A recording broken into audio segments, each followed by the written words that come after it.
Danny Segura for MMA Junkie. I'm here with Gilbert Burns, one of the best welterweights today.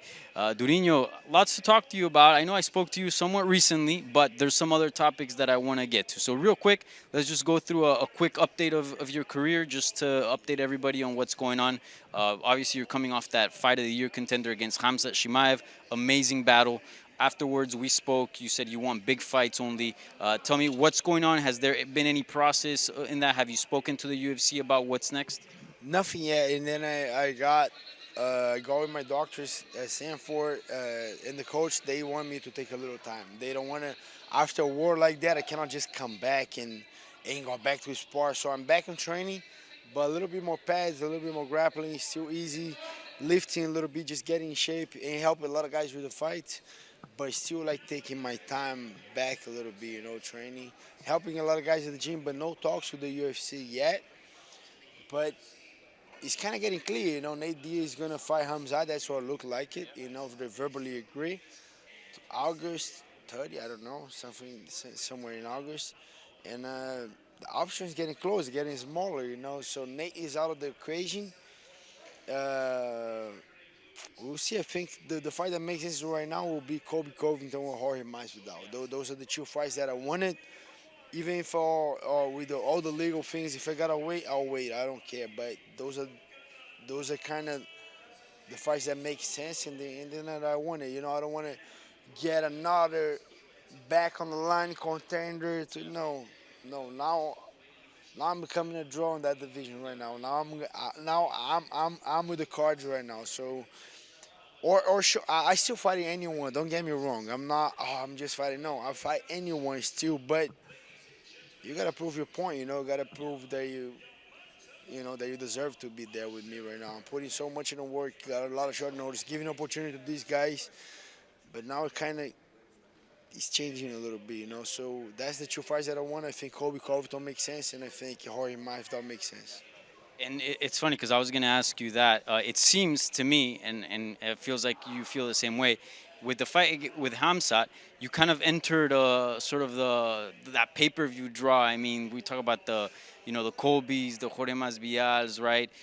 Dustin Poirier, etc. Like all of a sudden, like people want to see Durinho fight. I mean, after that fight, do you feel that you've become a draw in the division in the UFC, and all of a sudden you have a pool that you didn't have before?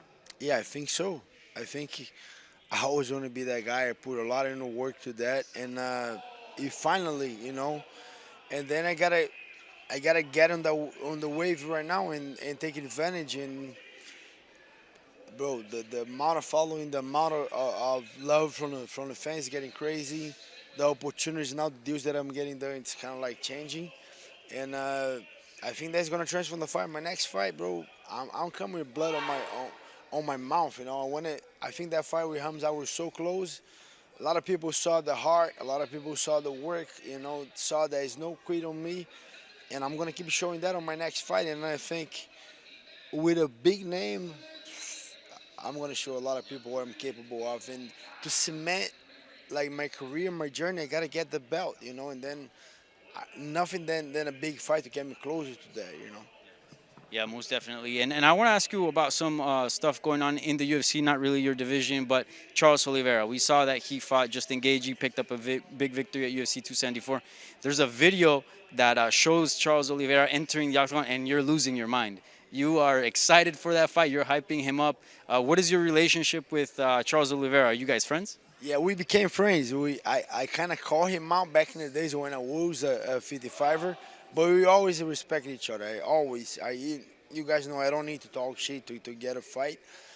But whenever I went up, and then we fought on the same card in Brazil, the last one before the COVID when he fought Kevin Lee, I kind of sat down and said, yeah, I call you out, but it's just because I want to fight. I have nothing against you, a lot of respect. And then at that time we talked about it, and it became crazy because I always liked Charles Oliveira a lot, but then he was fighting Nick Lance, teammate of mine, Jared Gordon, teammate of mine, Michael Chandler, teammate of mine, and I'm not gonna lie. So whenever my teammates are fighting, I'm helping these guys. I'm cheering for these guys.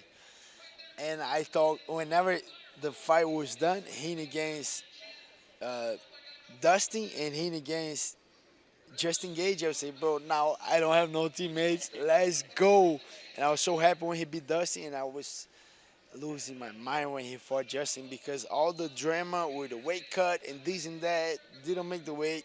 I believe if he's not a champion, he's not making the pay per view money. He lost the belt. No pay per view money on a massive pay per view. Lost 30% of his purse. Man, that guy was going through a lot. And me as a Brazilian, as a guy that cheered for him, I was just giving him all the support. When I remember before he walked in, I said, "You got this. You know that."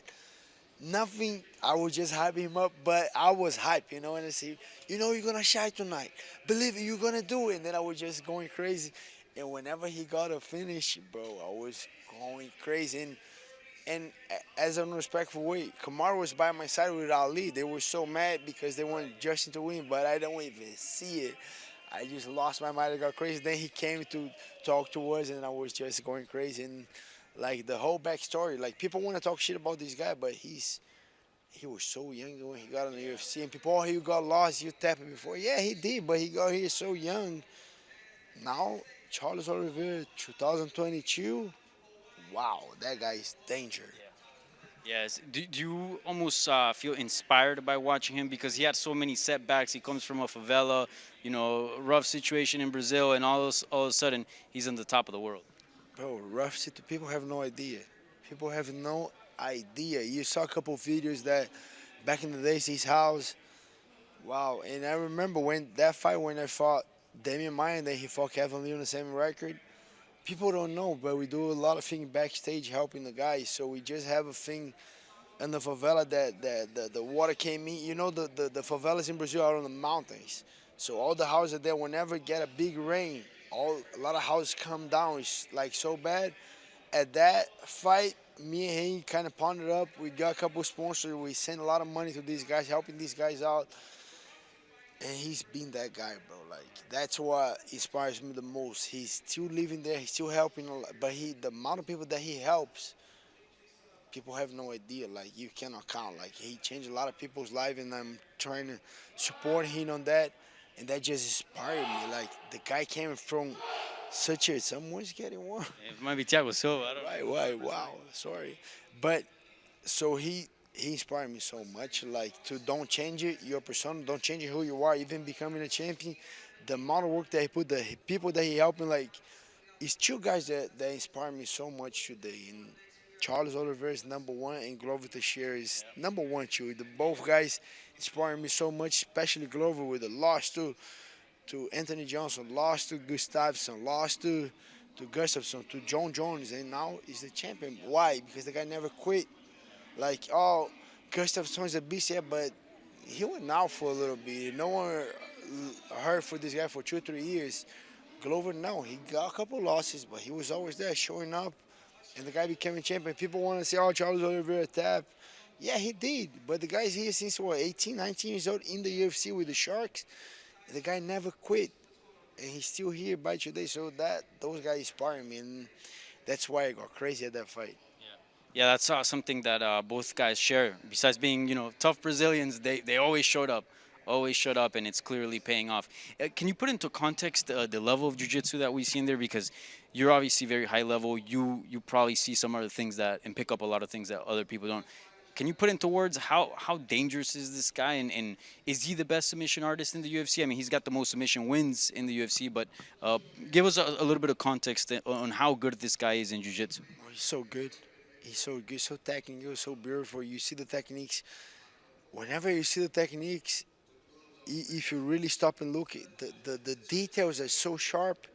The momentum, the guillotine. You saw he almost got a guillotine. Then, whenever he knocked Dustin down, the shot to scramble, he went to reversal triangle, almost got it.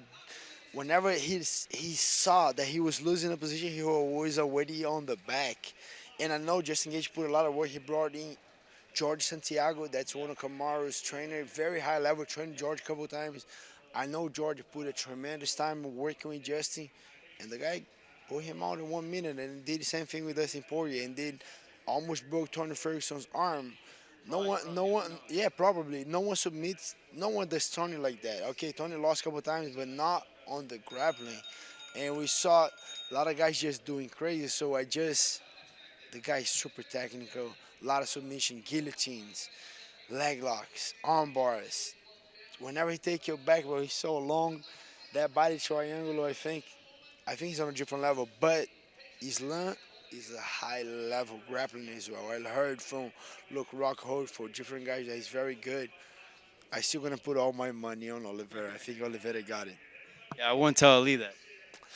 I will. I will. That I go crazy. Yeah, I'll bet with him for sure. I think it's gonna be a very hard fight because I think Islam gonna try to do the ground and pound, I'll grapple him, but I think Oliveira is so good. Like You think he subs Islam? Because that's a crazy grappling fight. I don't even know what it looks like, to be honest. It's so hard to imagine. You think he can sub him? I think he can't because of the striking, because the combination. I think the grappling from Islam with the grappling. I'll break it down. That will be easier for the guys to understand. The grappling ground and pound from Islam is better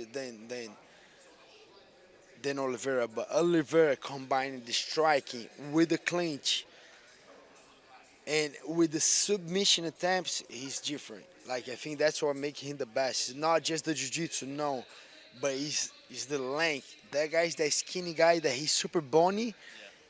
Any any kick, people have no idea. Any kick that he throws hurts, and Oliveira kicks a lot.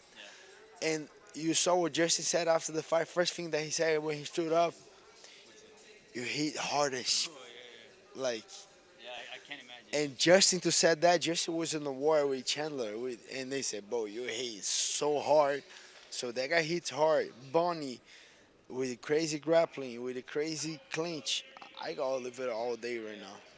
Yeah, plus he's got the perfect teeth, the hair. I mean, he's got the whole package, man.